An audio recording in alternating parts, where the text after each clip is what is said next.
So we get asked a lot, what if we have a mid-rail panel with a different dimension frame and different mid-rail dimensions?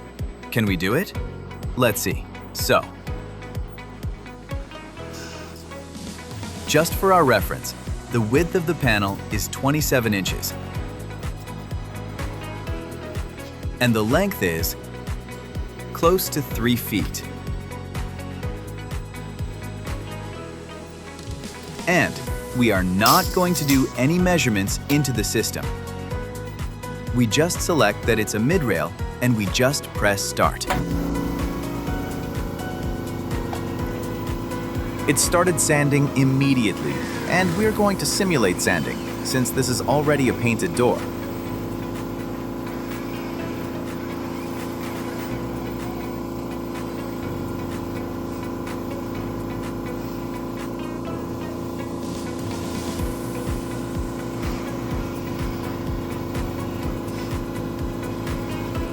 So, I did all 3 frames. It didn't matter that one of the frames was wider than the rest. You don't have to enter any dimensions. You don't have to enter any length of the door or width of the door.